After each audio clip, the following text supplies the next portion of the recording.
नमस्कार, जय हिंद, वंदे मातरम। एक बार फिर से आपका बहुत बहुत स्वागत है। आपको बता दें कि लोकसभा चुनाव की तारीखें घोषित होने वाली है और एक साल से कम समय बचा है अब लोकसभा चुनाव में। आपको ये भी बता दें कि अब की बार विपक्ष ने पूरी तैयारियां शुरू कर दी है। तो अब की बार क्या मोदी सरकार फिर से बनेगी 2024 में, या फिर विपक्ष होगा मजबूत? हम आपके बीच में लेके हाजिर हुए हैं 543 सीटों का सबसे बड़ा एग्जिट पोल, जो सी वोटर टीम नाउ ने फलोदी सट्टा बाजार ने सबसे बड़ी एजेंसियों ने आज ही जारी किया।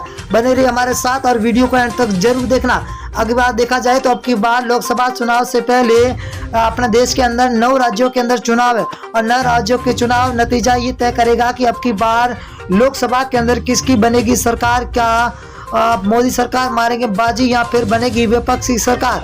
हम आपके बीच में 543 सीटों का सबसे बड़ा एग्जिट पोल लेके हाजिर हुए। हर एक सीट के बारे में हम आपको बताएंगे। बात करें पहले राज्य की तो पहला राज्य है कर्नाटक, जहां पर बीजेपी को 8 सीटें मिलती हुई दिखाई दे रही है। तो कांग्रेस को 15 सीट, वही जेडीएस को 5 और बीएसपी को 0, तो कुल 28 सीटें। अगर कश्मीर की बात करें तो कुल 6 सीटें, जहां बीजेपी को 1, आईएनसी को 3, पीडीपी को 2 और एनसी को 0 यहाँ पर सीटें मिलती हुई दिखाई दे रही है। ये सीटों का रुझान 2023 का है और बहुत ही बड़ा रुझान निकल के आ चुका है। हरियाणा की बात करें तो हरियाणा राज्य के अंदर कुल 10 लोकसभा सीटें, जहां पर बीजेपी को 4, कांग्रेस को 5, जेजेपी को 0, तो आम आदमी पार्टी को यहाँ पर 1 सीट मिलती हुई दिखाई दे रही है। 2024 के अंदर लोकसभा चुनाव है। और दिल्ली की बात करें तो दिल्ली के अंदर लोकसभा सीटें 7 है। 7 में से बीजेपी को 2 सीटें मिल रही है, तो वही कांग्रेस को 4, आम आदमी पार्टी को 1 सीट मिल रही है, तो बीएसपी को यहाँ पर 0 सीट मिलती हुई दिखाई दे रही है। तो अदर के खाते में 0 जा रही है।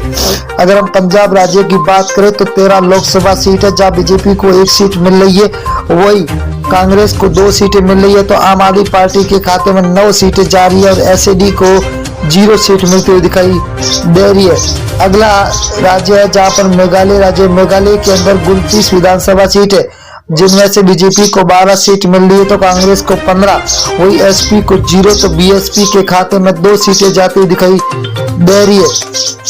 अगला राज्य झारखंड। झारखंड की बात करें दोस्तों तो यहाँ पर 19 लोकसभा सीटें, जहाँ बीजेपी को 6 मिल रही, तो वही कांग्रेस के खाते में 8 सीटें जा रही है, तो जेएमएम के खाते में 5 सीटें जा रही है, तो आरजेडी के खाते में 0 सीट मिलती हुई दिखाई दे रही है।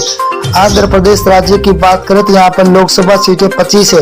25 में से बीजेपी को 8, वही कांग्रेस को 4, तो वाईआरएस को 10 और टीडीपी को 3 सीटें मिलती हुई दिखाई दे रही है, तो अदर के खाते में 0 सीट मिलती हुई दिखाई दे रही है। उड़ीसा की बात करें तो उड़ीसा के अंदर लोकसभा सीटें 21 है। 21 में से बीजेपी को 6 सीट, वही कांग्रेस को 9, बीजेडी को 6 सीट और एनसी को 0 सीट मिलती हुई दिखाई दे रही है। बहुत ही तगड़ा महाउपनियन पोल निकल के आ चुका। तमिलनाडु की बात करें तो यहाँ पर कुल 39 लोकसभा सीट है, जहाँ बीजेपी को 4, तो कांग्रेस को 5, डीएमके को 15, एएलए को 15 सीटें मिलती हुई दिखाई दे रही है, तो 0 खाते में जा रही है अदर के।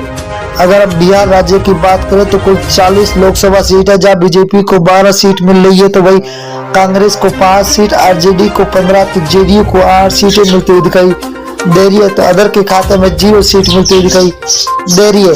अगला है राजस्थान। राजस्थान के अंदर कुल लोकसभा सीट है 25 में से बीजेपी को 10 सीट है, तो कांग्रेस को 14 सीट, वही आरएलपी के खाते में 1 सीट जा रही है, तो आम आदमी पार्टी को यहाँ पर 0 सीट पर संतोष होना पड़ रहा है, तो अंदर खाते में 0 सीट। उत्तर प्रदेश की बात करें तो कुल 80 विधानसभा सीटें है, जहाँ बीजेपी को 32, वही कांग्रेस के खाते में 14, एसपीआई के खाते में 27, बीएसपी को 2 सीटें, वही अदर के खाते में 5 सीटें जाती हुई दिखाई दे रही है।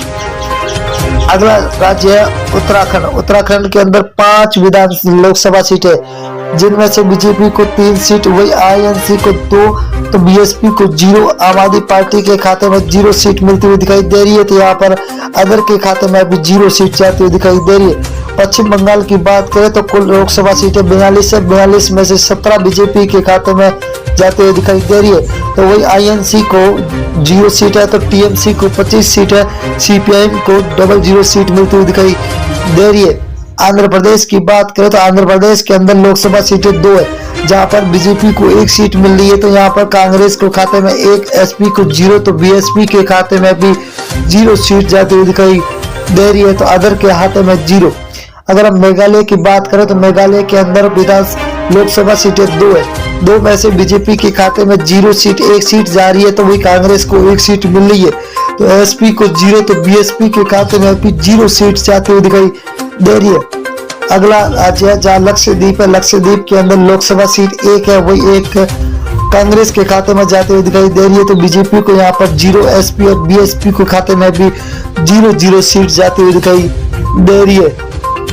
अगला राज्य है महाराष्ट्र, महाराष्ट्र के अंदर 48 विधान लोकसभा सीटें हैं, जहाँ बीजेपी को 15, कांग्रेस के खाते में 14, तो एसएचएस को 10 और एनसीपी को 8 सीटें मिलती दिखाई दे रही है। तो अदर के खाते में 0 सीट जाती हुई दिखाई दे रही है। छत्तीसगढ़ राज्य की बात करें तो यहाँ पर लोकसभा सीटें 11 में से बीजेपी को 6 सीट मिल रही है, तो आईएनसी के खाते में 5 है, आम आदमी पार्टी को 0, बीएसपी को यहाँ पर 0 सीट मिल रही है, तो अदर के खाते में भी 0 सीट जाती हुई दिखाई दे रही है। तेलंगाना की बात करें तो कुल 17 लोकसभा सीटें, जहाँ बीजेपी को 3 सीट, वही कांग्रेस को 5, तो टीआरएस को 7, एआईएम को 2 सीटें मिलती हुई दिखाई दे रही है। बहुत ही बड़ा तगड़ा झटका लगता हुआ दिखाई दे रहा है आपकी बात।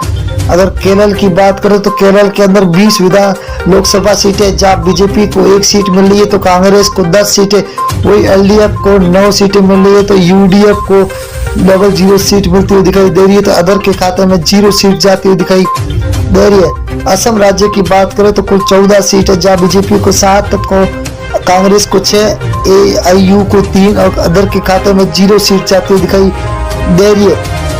बहुत ही बड़ा तगड़ा झटका सभी को मिलता हुआ दिखा। गुजरात की बात करें तो कुल 26 लोकसभा, जब बीजेपी को 12, कांग्रेस को 6, तो आम आदमी पार्टी को 8, बीएसपी के खाते में 0 सीट जा रही है, तो अदर के खाते में भी 0 सीट जाती हुई दिखाई